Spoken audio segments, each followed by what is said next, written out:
this. It's gonna look great. Yeah, what do you do high bar? Like, where is it? Yeah, or like how tight you get your back. It can be It hurts so bad. like a young Eric Lillibridge with it up on top of your traps. Oh, is that what you see me as?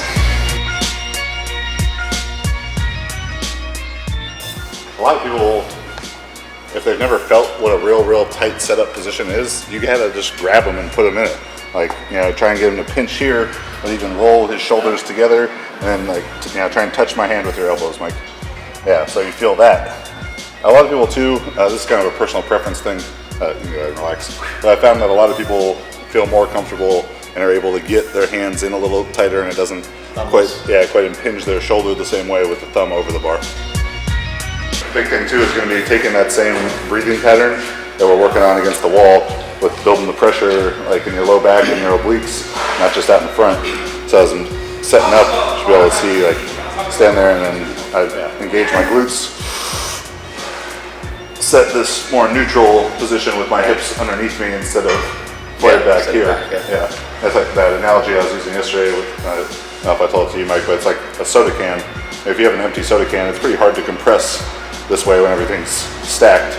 You take that same soda can, put a dent in it, now it smashes down right away. That dent in it is like the broken extension position, where the stacked, intact can is everything right on top of each other, at 360 degrees of pressure. With the breathing drill, you mentioned like nose breathing in, mouth breathing out. Is that the same here, or just get as tight, or the pattern of breathing's the same? Well, breathing in through the nose better engages the diaphragm. So I'll try and start through the nose, and then continue to breathe in through the mouth. Just fill it up as hard as big as you can. What about like pause reps? You said you do a lot of pause reps or close stance in your off season. Do you try to time them, or you just kind of stop momentum and go? Or yeah, it's just kind of by feel at this point. I'm just thinking like 1, 2, up. Anything beyond a regular squat you call a pause? Yeah. But I mean, when I'm doing pause reps, like, it's a very distinct, like, oh, that was clearly a pause squat. Mostly for the Instagram comments. Oh, I want to start doing pause squats that are 2 Instagram videos together. Just go down in one. And just stay there. And then Cut. Stay down for like 12 seconds in one, 12 seconds in the next, and then stand up at the end.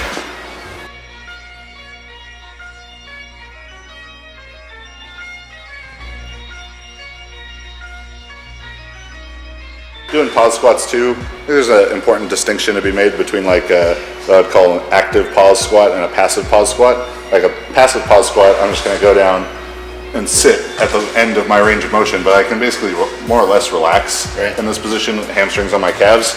And I don't think that's nearly as effective for most people as an active pause squat, to go down and stop themselves maybe a quarter inch higher than that. Right. And actually have to hold right there and stand up. Stay as tight as possible. Yeah. Yeah, I noticed with some CrossFitters and stuff like that, really kills them. Like that knocks their lift down by weightlifters. 150 pounds or so. Yeah, and a lot of the weightlifters, because they're used to the rebound and stuff like that. They're not used to doing like a momentumless lift. Yeah, where you're really having to initiate the movement out of the hole with your muscles rather than with the rebound. Right. And that idea I was talking about yesterday too, like the simplest way to get stronger in a given position is to spend more time in that position. Yeah, it's more time under tension in that position, and sitting hamstrings on calves is not necessarily time under tension. Yeah, you have the weight on your back, but the tension is not still on those muscles. Yeah, because the same thing would be true of like bench. Yeah. You're just letting it rest on your body. Yeah, I think that's why. And the Spoto press is effective because you're pausing it in a different spot. Yeah. Were you bringing that up because I did it right or wrong? It wasn't like noticeable that you're just relaxing at the bottom. All right. It just made me think of it. So I did it right. Let's just. Perfect. You didn't do it wrong.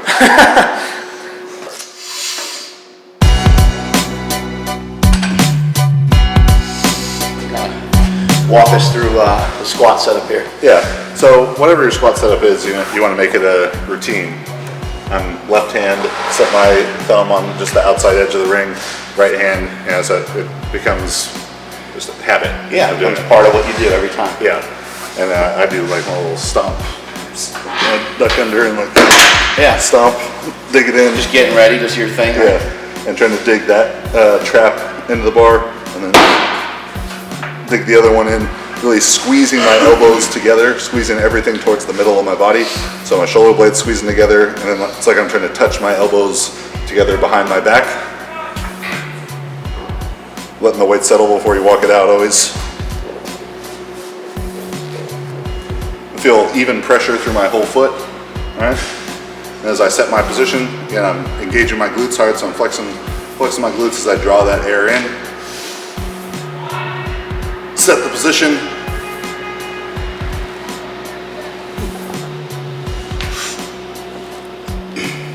Are you worried about like where the knees are traveling, or are you just kind of just squatting down?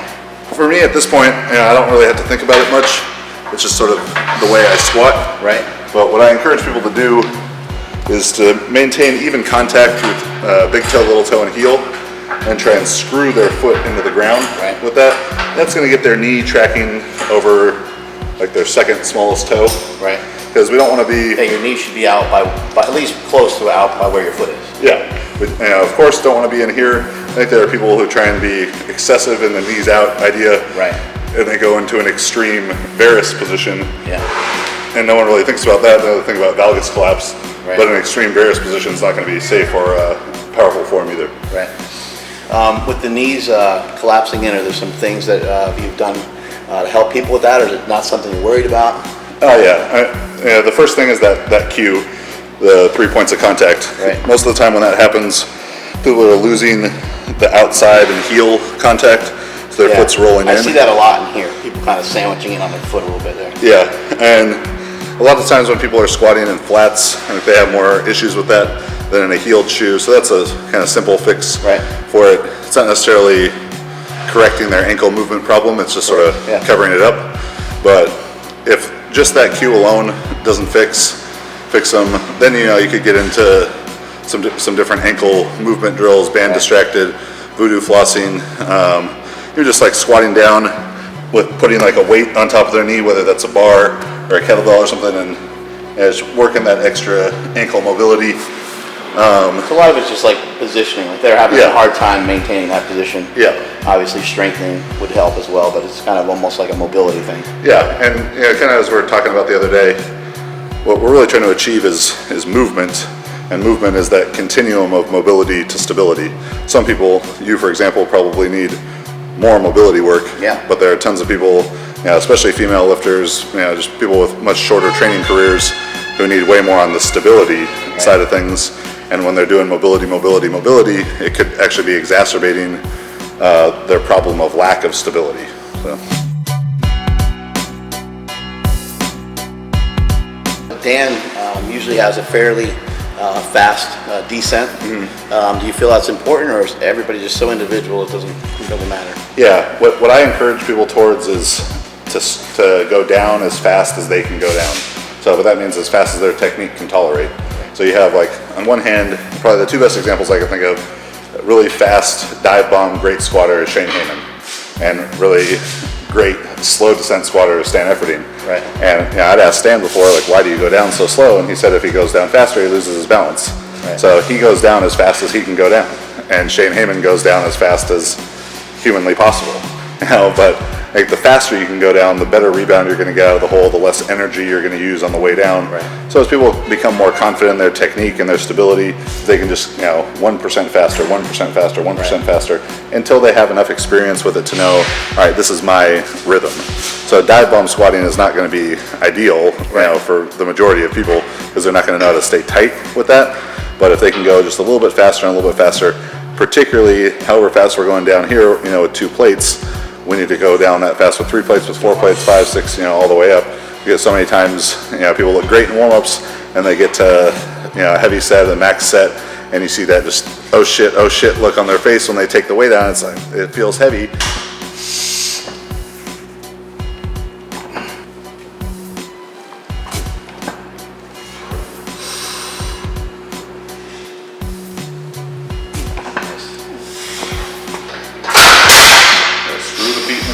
Screw your feet in the ground.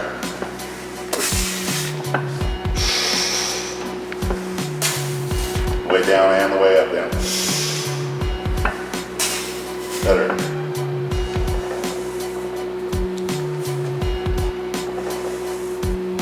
Take a mic.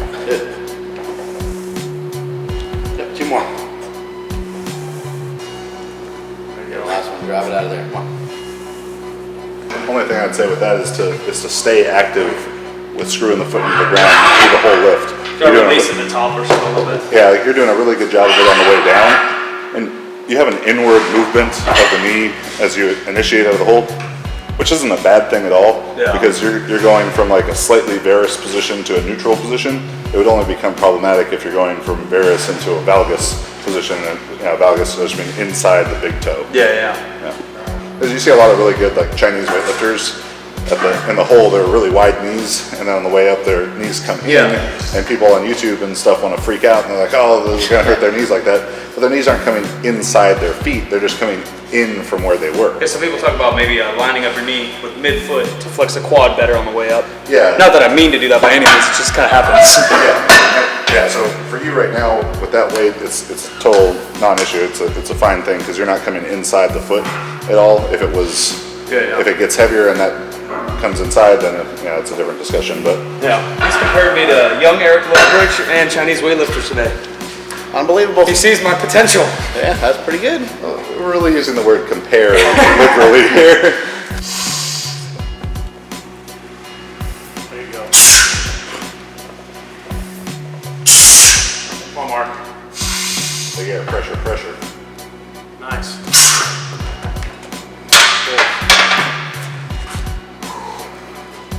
That felt good. I mean, it's killing my arms because we're not used to it, but that's helping a lot. Yeah, and every little inch that, half inch That helps a lot. that you can bring the setup in. Just the difference if you stand there like this, compared to stand there like this, how much your upper back automatically gets tighter. Yeah. Without even thinking about my upper back, just moving my hands. Plus, I got a hard on because you're so hot. Like for you, it doesn't matter at this point. You got so much work, and you also squat three times a week, so it might not be as important, but for a lot of other people, it might be a good idea. 20-pound jumps, right? Stuff like that. That's a really simple way to get more volume. And like, let's say that you and I or Mike and I were going to train the squat together, and we're going to go up to a 3-rep max. Right. If we make the same jumps, and what's your best squat, Mike? 575. Yeah. So if we're going to make the same jumps, Mike's going to do bar 1 plate, 2 plates, 3 plates, 4 plates, 5 plates. All right. I'm going to do 6 plates, 7 plates, 8 plates on top of that. So I right away did three more sets, and I already squat more. So how could he potentially catch up at all if I'm doing 3 sets more every time? So if he went plate and a quarter, 2 plates, 2 and a quarter, 3 plates, 3 and a quarter, he's going to get to do extra volume there. So if you have someone that you train with that's stronger than you, like make sure to always match or exceed their volume, whether that's more warm-up sets or it's back down sets after.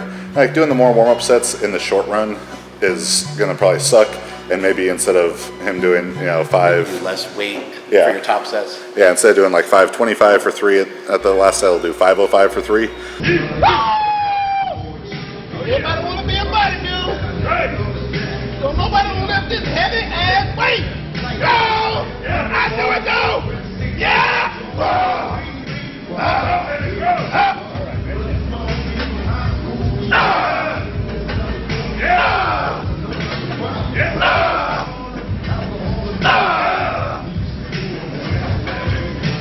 But that's just a very like a quarter step back to later take 2 or 3 steps forward.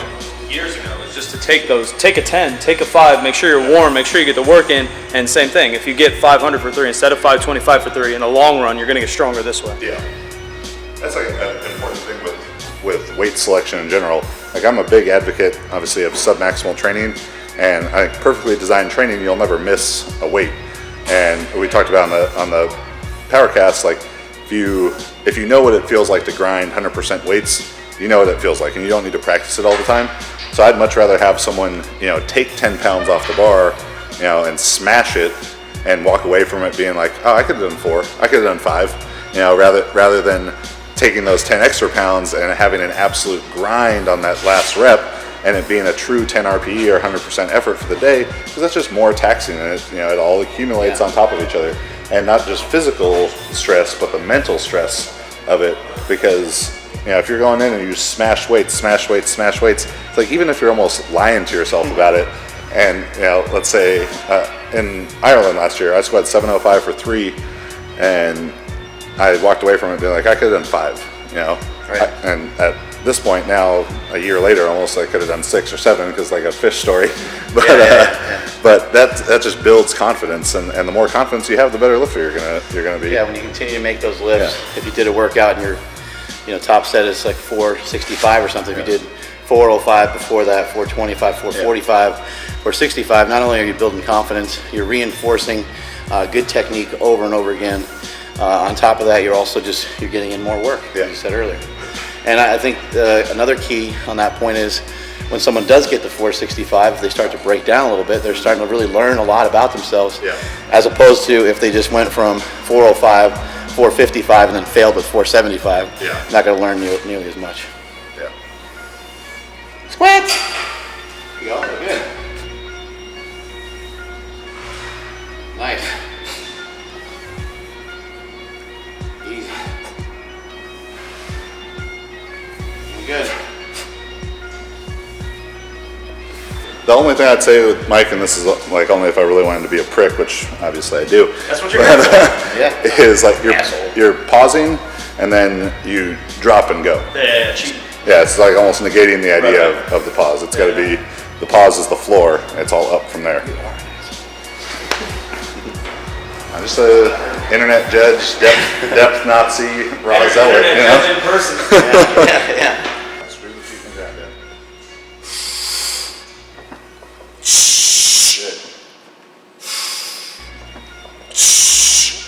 Good. I did my first meet wearing Nike Freeze, and that's awesome. Yeah, everyone was like, oh my god, this noob, maybe he'll learn how to squat. And I'm like, well, I just fucking squatted 800 pounds, so how would you guys worry about your training? 800 Nike Freeze. Yeah. That's like, amazing, just wobbling everywhere. Yeah, I never even thought about it because, you know, when I was doing track and stuff, we just lifted in their like running shoes or kind of cross trainers. Those are training shoes. Yeah. And there's been a couple times where I forgot, you know, if I'm traveling and I forgot my weightlifting shoes, and I squatted in those or in my Sperry's or barefoot, and it's not a huge deal. I mean, it's a nice, you know, icing on the cake, 1 or 2% difference, but you know, it's not making or breaking someone's training. Yeah, stand this way, Dan. I know we've been talking about like his ankles and kind of the valgus knee, but his biggest issue is the pancake ass. How do we fix that? He's got no butt. He needs more. No butt. First thing he needs is more syrup. He's never going to squat 700 with that pancake butt. What does he do? He's got to squat deeper and squat more. Squat deeper, squat more. Yeah. And there are plenty of Instagram pages he could get on, like a 30-day squat challenge or something. Like, do you follow Jen Settler, Dan? Come on, get with it. Yeah, that butt. Yeah, the first time I ever like maxed in the squat, I think I squatted 315. It was probably high, you know, and I would have been right before my 15th birthday. I weighed 205 then, so not cool like Ed Cohen 500 at 130 or something. Yeah. But it wasn't really until this last year and a half and learning how to lock in this, you know, right torso position and hip position that I've felt like, man, my squat is really starting to get great and feeling extremely proficient in my technique. Is there anything you're thinking about, like right before you go? Are you trying to think about like being aggressive, or are you trying to just think the technique? Yeah, to be aggressive right out of the hole, because you know, with the lighter weights, I get so much rebound out of the bottom that the rebound kind of carries me through that first sticking point, and I just finish. But you know, once I get up 850 plus, 900 plus, it's really got to be active out of the hole. That I'm not waiting for the rebound and, you know, to kind of catch the end of the rebound and go. I got to drive through the rebound. Yeah.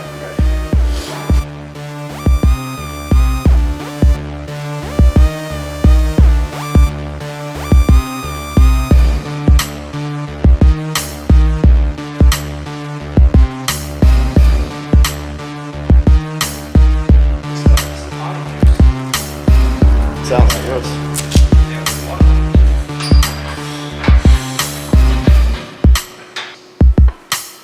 Back in the bar. There you go.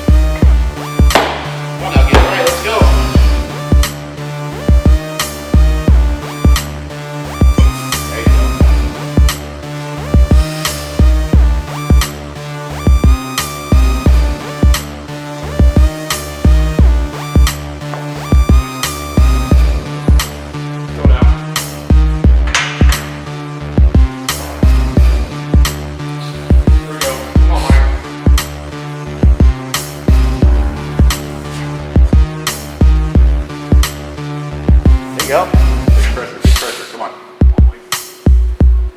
There you go. Nice.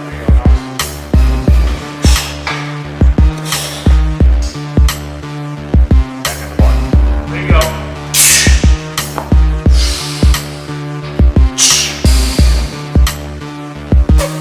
Hold that pressure in. Big air, hold the pressure. There you go.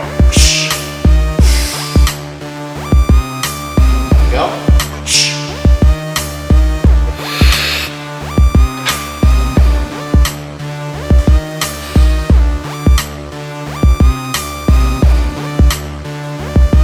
Oh yeah, there you go. Good. Nice.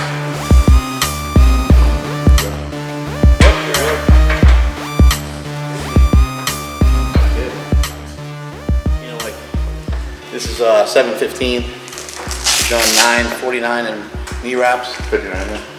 9:59 in knee wraps. What's your best in just sleeves? Just sleeves. You just missed a 9:05 or 9:03 or something, right? Yeah, in a meet's 848 and training's 875.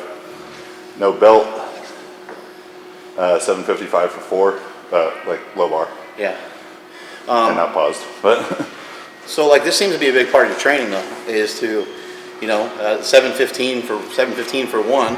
How does 7:15 for one equate to some of those huge numbers that you hit? for a high bar, no belt, pause, like it's getting up there for me for sure. You have a little bit of variety that's making the lift harder in training. Yeah, and yeah, it's all in the scheme of the week, pulling the deadlift PR yesterday. Yeah, doing the pyramid squat I on believe Sunday. this method, correct me if I'm wrong, I believe this is called the West Side Barbell method. Is it? And at this point of the year, off-season kind of time where I haven't been training for singles really at all. The heaviest I've squatted since the meet was 655 for a triple high bar. Right. I did another exhibition thing a couple weeks ago, 675 for 5 low bar. And I forgot that I had to do it, so I actually trained earlier in the day. 500 for 5 sets of 10 deadlift. And then my buddy he coaches high school, and he's like, oh, remember you got that, you said you'd come do that exhibition for us this afternoon at like a high school lifting meet. I was like, okay, I guess I still have to do that. But Find some chow mein, Yeah. drink some water and go. yeah, but yeah, that's a good lift for me, and a variation I like because it works. You know, the stability in the trunk position so hard, being able to stay upright and not letting it round you over either at the upper back or really fold you over at the abs. I think that's really why high bar is such an effective exercise. And Olympic weightlifters are really the best squatters in the world, I think, and they're exclusively squatting high bar and front squats and with high frequency. Right. And you talk to a guy like Max Saeda, he talks about squatting 320 kilos, weighing 220. Yeah. And that's an amazing squat, especially when you consider that it was the 100th squat session he'd done that week or something, Right.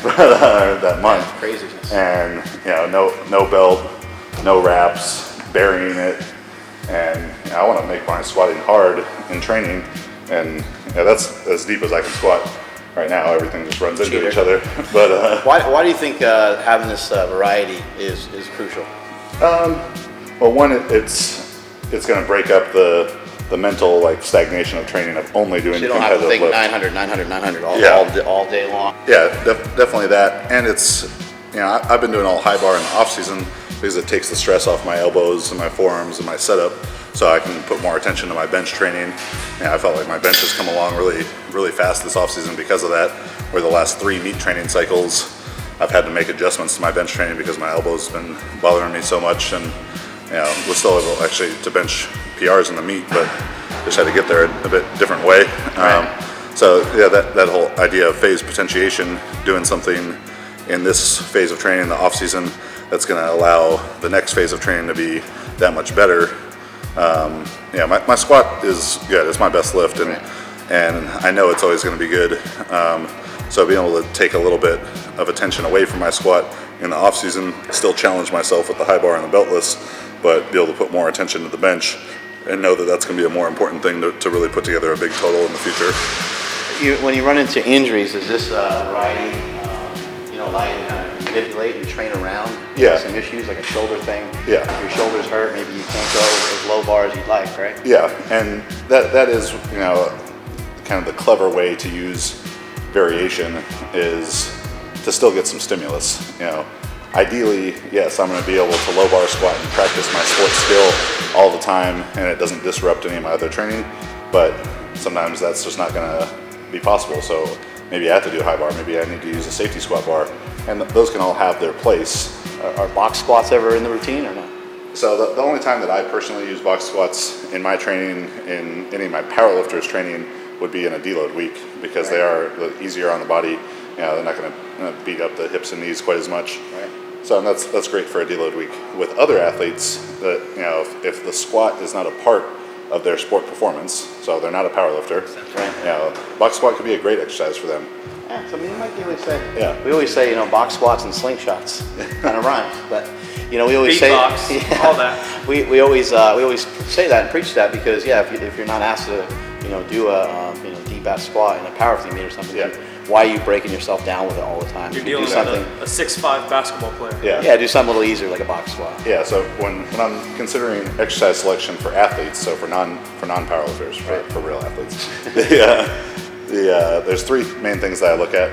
It's how effectively, how safely can they do the exercise? Like, do they have good technique in it? Yeah, some risk to reward ratio, right? Yeah. Then can they produce a decent stimulus with the exercise? Because if they even if they have good technique but they suck at it, like they can't move any weight, it's not going to produce a strength stimulus for them. Such as like an overhead squat. Yeah. Like someone's just so bad at it they can't use any weight. Yeah. So it could still be somewhere in their training, but it's not a strength exercise for them. And then the third thing is, how does it fit in the context of the whole plan? So particularly with my football guys, one of the main things I've worked with in the past is if they're doing a lot of sprinting, jumping, throwing, or they're in a time where they're practicing a lot, box squat could be a great exercise selection for them because it's still going to allow them to squat hard, relatively hard, but it's not going to make them near as sore. And if you're a strength coach for a football team or a basketball team, why make your guys sore in the weight room when what really matters is the field and the court? Right. So. Yeah, or if someone just has some insane problems with getting below parallel, why not have them squat in a box that's slightly above? Why bother to break them down, have them killing themselves trying to get low? Yeah, and do you want to address those movement issues elsewhere? Definitely. Yeah. With corrective exercises, sure, but the squatting, you have to get the strength stimulus. Right. So box squat can be a great tool. What about like something like bands or chains? Are those ever incorporated into any of your programs or programming other people? Yeah, for competitive powerlifters, I couldn't tell you the last time that I did anything outside of occasional reverse bands as an overload tool. And as I talked about in the podcast, a 10% overload is really the most that I would advise. See guys trying to put 50% more of their max, 100% overload. What's the point? That's a ego. I think Mike has talked about that in the past too. Yeah. He'll use just like one chain per side or something like that. Yeah. So it can provide that little bit of overload. In a pause squat or dead squats, Anderson squats, whatever people want to call them, bands or chains could be a good thing to introduce with those, because the only hard part of a pause squat or a dead squat, taking the bar off of pins, is really breaking that initial inertia. Right. But once you get the bar moving, it becomes kind of an easy lift at that point. So having chains or bands kick in at that point could force them to challenge themselves through the full range of motion on the lift. Right. But as far as the full competitive lifts, they need to be the focus of the training, and introducing bands or chains with that, and it changes the strength curve too much. Just change the leverages of the lift, and also becomes a thing of like, how much weight are they really lifting? So how do you know how to correctly choose your attempts?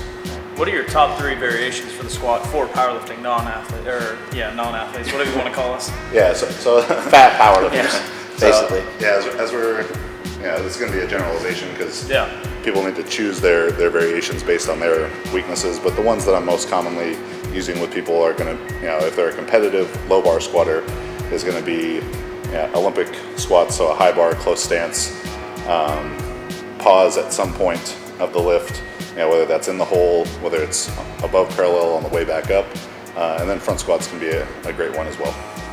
squatting in spandex, is that like a variation, like is that for us or is that for the ladies? I mean, what's Well, these are triple ply compression pants. Yeah, I appreciate the company, you know, is looking out for the bigger guys, but really they probably should like cut it off after like XL maybe. These are only 2XL. My singlet from them is 4XL. But you know, Representing. yeah, I just like to show off the thighs and eyes. 350 pounds, twisted steel and sex appeal. I'm gonna try one more set. I want to do 3 plates and just see if I can stick the bar a little lower. Since I got you here. You can stick it right up your ass for all we care. Oh yeah. That's what I'm gonna do. Real low bar position. That's where it's gonna go. Right in my bunghole. This awesome mobility. There you go. You want to run the rack? Dig the bar in. First run the rack, Simon. Yeah, sure.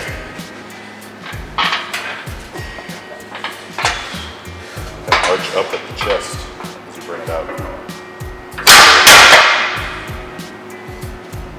Good. And drive your back and Good. pull out of the hole. One more. Pressure here. Back. There you go. Good. That felt like something I can manage. The second one was a lot better. You actually got that action of driving your back and head. Yeah, well, it felt similar to where the bar always wants to roll, but I was able to prevent it by keeping my. I've never been able to do that before, so I mean, even with a lightweight, it happens to me. So hopefully, And the lightweight is probably easier for the bar to roll because it's not going to dig in as hard. right? Yeah, I think for you, like learning how to use the bar to set your position Right. more, like where you kind of get one shoulder under, set that position against the bar, get the other Yeah. shoulder under, set that position, and you see Ed kind of wiggle himself in the position. And Here's it being a bro. I'm all stuck together. Well, how many times did you do that? 500 pounds? 22. A couple weeks back. Yeah. 22 reps. What's your best with like 600? 15. How are you? 690 for 9. And How are you six, too. prepared for that? Doing a lot of squatting with short rest periods. Yeah. Do you think that's something that can carry over for other athletes like that you're working with? You know, I mean, your level of strength, they're not going to be able to get to, but when you're working with some of the CrossFitters and some Olympic lifters and stuff, you think, you know, having the level of strength that you have, or them aspiring to that, them getting stronger basically, is going to help their fitness? Oh, definitely. You know, for CrossFitters, like improving maximal strength is going to improve their strength endurance to a degree. Right. You know, but once the percentages get really low, you know, if it's down 30-40% of their max, like then it's about who has greater capacity for that and who's Right. trained for the high reps. You know, but if it's a 315 deadlift, you know, for sets of 20, the guy who deadlifts 500 is going to be better at that than the guy who deadlifts 405. Right. But when it's 225 for sets, Right. then it's not going to be quite as important, the max strength. Yeah, or if you know, you take a guy who's doing like 750, Yeah. he's trying to do the 315 for reps. Yeah. I'm sure he can fly through it, but he Yeah. might be on the other side of the spectrum, right? Definitely. When you did the 500 for that many reps, did you get gassed out? I mean, Not really. I did finish the whole set in 59 seconds, and I know for myself that that's really like the window of time that I can really go and hard as possible. I like to do 500 meter row, and you know, get my cross fat on. I've rowed 114.4 500 meters, which is about 0.7 seconds off the world record. But if you like look at how my time is going, those last 15 seconds, or my last stroke was 127 pace, but I'm getting as fast as like a 105, 106 pace. So after I hit a minute, you guys hear that? His last stroke is his best stroke. the last stroke was my worst stroke. I'm basically describing that I'm a 1 minute man. So I'm Watch your stroke. Yeah, I'm just killing it, Yeah. and then 1 minute comes and I just fall off Yeah, really yeah, bad. So I knew to do the 22 reps, or you know, just try and do as many as I could. In my own head, I thought it's how many I can get done in a minute, because after that, you know, if I would have gone for 23, like it would have been significantly slower than the 22nd, and 24th would have been even harder. So I'd rather make it look a little easier for the crowd. You think it's important for other lifters to do some manipulation of conditioning, do some Yeah. form of conditioning somewhere in their training? Yeah, as they get better and better, if they can keep it to very specific conditioning, squatting with controlled rest periods, squatting for higher volume, same with the bench and the deadlift, that's going to be what's the most economical and beneficial to their training, rather than doing more general type of aerobic work. Because powerlifting sport, performing the sport, doing a meet, has really no aerobic component to it. If you're a huge fat ass, like maybe you're just worn out by the end of the day when you have to pull your last deadlift. Maybe somebody's fat like Brandon really thinks that. Hi, Brandon. Yeah. Hi, Bird Dog. Hi, buddy. But in the training, there's some aerobic capacity, just being able to have really high quality training sessions. So I just do that with the controlled rest periods, and it sucks at first. And like, Jake and Kevin could tell you, like, it was killing them. Like, they're throwing up. I think people are kind of, to be honest, I think people are kind of scared of it. Definitely. They hear conditioning or anything like that, and they're like, whoa, like, I think they think it's just going to tear them apart. So how do you incorporate it, like, off the bat? Like, where's a good starting point? Taking 60% of your max and doing as many sets of 3 as you can in a given, in 20 minutes, whatever rest periods that is for that person. And then the next week, do it again and just try and do more total sets. And the next week, do it again, try and do more total sets. And then maybe they can go to a thing like, usually the first squat workout for me in a meet training cycle is 12 triples every minute on the minute. 5:15 to 5:45 now. So, and then the next week I'll go to, the next light squat workout or speed squat workout, I'll go to 10 triples on like 75-second rest intervals, then 8 triples on 90-second rest intervals, 6 triples on 1:45 intervals, 6 doubles on 2-minute intervals, and the weight just keeps going up and up. And that's obviously not something that's anywhere near a contest. It's usually off-season for you type of deal. That's like my light day in the meet prep. Yeah. And several different days. Yeah, but for me now, that's not killing me anymore. Like it's just a way to make sure my work capacity stays high, right. But it's not leaving me on the floor. But I had one a couple weeks ago, off-season one that was 8 sets of 5 at 8 sets of 5 at 500 with 1 minute rest or every minute on the minute. And I was rolling on the floor for about 15 minutes after that one, just back pump so hard, quads pump so hard. Yeah, it wasn't like out of breath that bad, just leg pump and back pump was so miserable. All right, well, I think that's concludes, pretty much wraps things up, unless you got any other questions for Mr. Smith over here. That's it, I learned it all. I'm going to continue to try to follow some of the things he taught us today, and even off camera, maybe get some more advices from him on what I can do to help my pitiful squat. I'd like to try to bring that up a little bit. I'd like to try to get the bar a little lower as we were working on today. And I'd like to just be able to have fun with training and be able to put in good, hard workouts. And the only way you're going to be able to do that is if your form is intact. So that's what I got to work on. Thank you so much. Appreciate it. And that's it from supertraining.tv.